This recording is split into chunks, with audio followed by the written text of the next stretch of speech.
Welcome back. Today we are kicking off VOA's five-part series on breast cancer. Each day this week we'll have a specific angle of the disease to tell you about. Here's Africa 54's Demiake Mwakaleli again with part one. Demi? Well, thank you, Vincent. Much of the news about breast cancer focuses on new treatments or the controversy of getting screened. But today's story is about a former VOA colleague who has breast cancer. Her name is Zulima Palacio, and Carol Pearson has that story for us. Since they are all based on eucalyptus. Zulima Palacio did everything right. She didn't.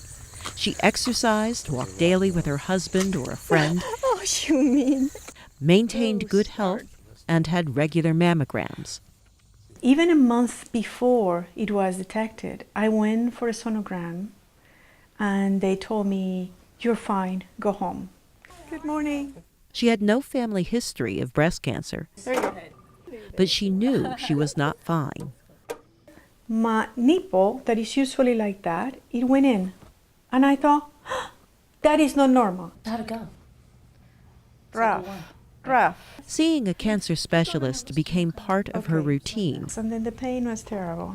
After a biopsy showed she had not one tumor, but 3, Could have been they missed it, could have been that it wasn't there.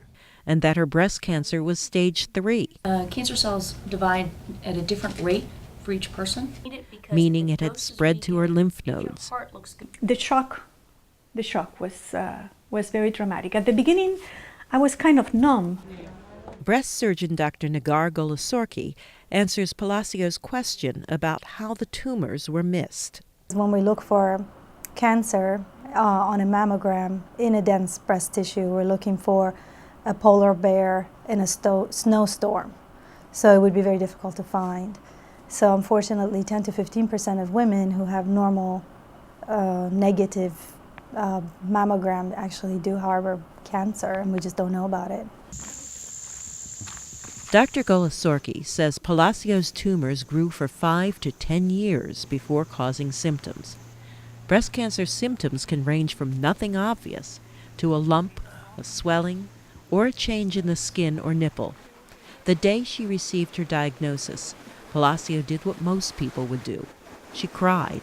The next morning I woke up and I said, well, I have no intentions to cry the rest of my life, or to make myself a victim, or make my life miserable.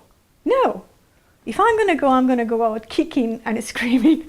So let's fight it back. And then I sit down and I started, okay, this is going to be a fight, let's fight back. But it was hard. It was hard.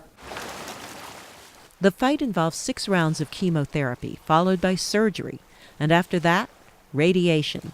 The process will take approximately 1 year. Carol Pearson, VOA News.